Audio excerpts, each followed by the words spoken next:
দর্শক, এগিয়ে যাচ্ছে বাংলাদেশ আর এগিয়ে যাচ্ছে বাংলাদেশের কৃষি। এই স্লোগানকে সামনে রেখে অনেকে ঝুঁকে পড়েছে কৃষির দিকে। তো আজকে দর্শক আপনাদের সামনে তুলে ধরার চেষ্টা করব দুবাই প্রবাসী ফেরত একজন লোকের একটি গো খামারের তথ্য। তো আমার পাশে যে ভাইটি দাঁড়িয়েছে তিনি মূলত দুবাই থেকে দেশে এসে গড়ে তুলছেন একটি গো খামার। তো আজকে আপনাদেরকে জানানোর চেষ্টা করব তিনি কিভাবে এই খামারটি পরিচালনা করেন, তিনি কিভাবে ফার্মটি করার জন্য উদ্বুদ্ধ হয়েছেন, সার্বিক তথ্যগুলো আপনাদেরকে জানানোর চেষ্টা করব। তো ভাইয়ের সাথে কথা বলা যাক। আসসালামু আলাইকুম ভাই। ওয়ালাইকুম সালাম। কেমন আছেন? আমি ইনশাল্লাহ খুব ভালো আছি। ভাইয়ের নামটা একটু আমাদেরকে বলুন। আমার নাম নাজমুল হক। নাজমুল হক ভাই। আচ্ছা, আমরা যতটুকু জানতে পেরেছি আপনি নাকি আগে প্রবাসে ছিলেন। হ্যাঁ, আমি প্রবাসে ছিলাম। কোন দেশে ছিলেন? দুবাইতে ছিলাম। দুবাইতে। আচ্ছা, তো দুবাই থেকে দেশে এসে খামার করার জন্য আপনি কিভাবে উদ্বুদ্ধ হলেন? দুবাই আমি দেখা গেছে 17-18 বছর বিদেশ করছি দুবাইতে। আমি দুবাইতে 17-18 বছর বিদেশ করে আগে আমি গরু পালতাম, একটা গরু আসছিল। তারপরে আমি বিদেশ গিয়া ইউটিউবে দেখা গেছে ওই ভিডিওতে, তারপরে ওই ক্যামেরারা যারা নাকি ভিডিও টিডিও কইরা ওই চ্যানেলে দেখা, ওন থেকে আমি দেখে দেখে মনে মনে ভাবলাম যে দেশে গিয়ে আমি গরুর খামারে দিব। তো আমি দেশ আয়া এই গরুর খামারটা দেওয়া হইলো। আমার গরুর খামার দেওয়াটা উদ্দেশ্য হইলো, আমি আমার গরু আছে 7টা। আচ্ছা, বড় গরু আছে আমার 4টা, আর বাছুর আছে ছোট ছোট 3টা। তো আগে আমার আর গরু ছিল, আমি মাঝে মাঝে বিক্রি করে দেই। যারা পরিচয় লোক আইলে দেখা গেছে যে বালা গরু চাইলে আমি গরু দিয়ে দেই। আমি আবার গরু আইনা আবার আমি পালি।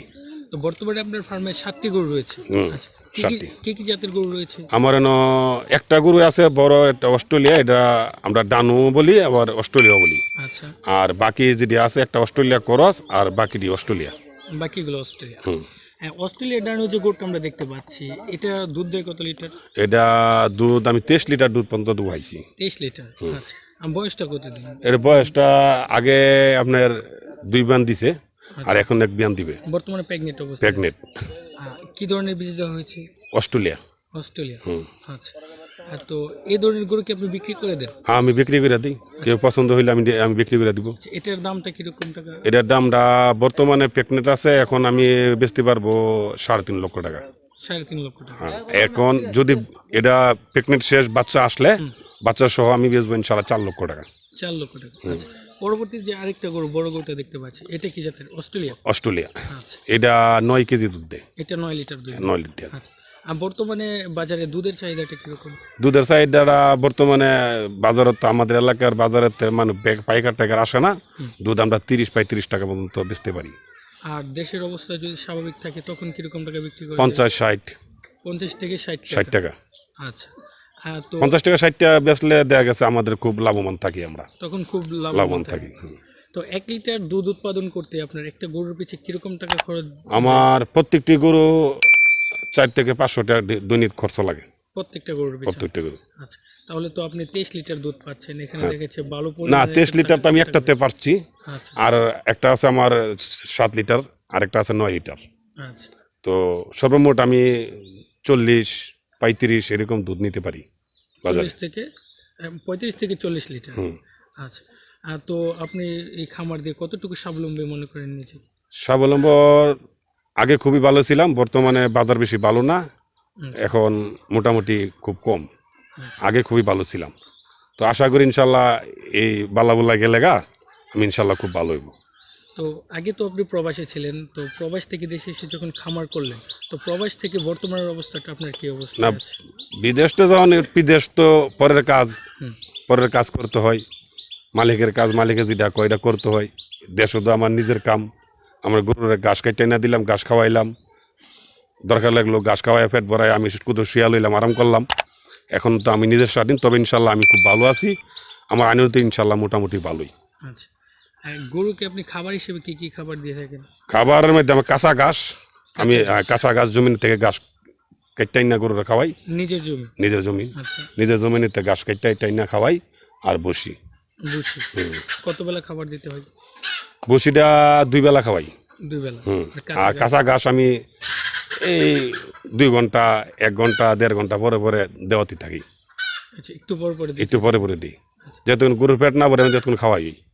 আচ্ছা, পেট ভরে খাওয়াই। তো এবার একটু আমাদেরকে জানার চেষ্টা করবেন যে গরুর যে রোগ বালাই রয়েছে, তো কি কি ধরনের রোগে তাদেরকে আক্রমণ করতে পারে? আমাদের এই জায়গায় আমার গরু পালার পরে কোনো রোগবাল্লা হয় নাই। একবার মানুষে বলছে যে গরুর বাত হয়। আচ্ছা, আমার গরুতে ইনশাল্লাহ এ পর্যন্ত বাত টাত হয় নাই। আমি এ পর্যন্ত আমার পালের কোনো গরু সমস্যা হয় নাই। পুরো জায়গাটা তো গ্রামীণ পরিবেশ, তার জন্য মনে হয় একটু রোগ বালাইটা কমই হয়ে থাকে। রোগবাল্লা একটু কম হইতে আমি একটু সেবেলাহি, অন্য মানুষের থেকে আমি একটু বেড়া বেড়া দিয়া সেবেলাহি, যাতে অন্য মাছি মুছি অন্য বাড়ির থেকে আমার বাড়িতে মাছি মুছি আয়া না বসতে পারে। আচ্ছা, সেই জন্য আমার ইনশাল্লাহ আমার গরুতে কোনো সমস্যা হয় না, কোন ধরনের সমস্যা হয় কোনো না? হয় নাই। তো আপনার এখানে তো 7টি গরু রয়েছে, ছোট বড় মিলিয়ে 7টা গরু রয়েছে। তো এই 7টা গরুর জন্য আপনি যে শেডটা তৈরি করেছেন, এটার দৈর্ঘ্য এবং প্রস্থটা কত মিটার হবে? এটা আমাদের মিটার টিটার আমি বুঝি না। এমন লম্বায় হাত হয়েছে আপনার এই 20 হাত, আর এমন হয়েছে 9 হাত। প্রস্থ 9 হাত। হ্যাঁ, আচ্ছা, আর লম্বাটা হয়েছে আপনার 20 হাত। এত এই শেডটা করতে আপনার কত টাকা খরচ গেল? প্রায় আমার এই ইট বালু সিমেন্ট মিমিট মিলায় চালে মিলায় আমার 80 লক্ষটার মতো গেছে, 80,000টার মতো গেছে। 80,000 টাকা খরচ গেছে 7টা গরুর জন্য।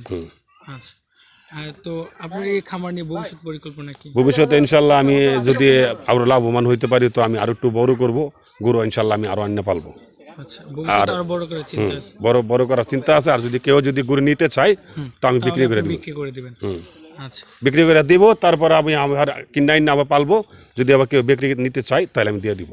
আচ্ছা, তো আপনি একজন প্রবাসী, আমাদের ভিডিওটা অনেক প্রবাসী বাইরে দেখে থাকি, তো তারাও দেশে এসে এই ধরনের খামার করার জন্য অনেক চিন্তা ভাবনা করছে।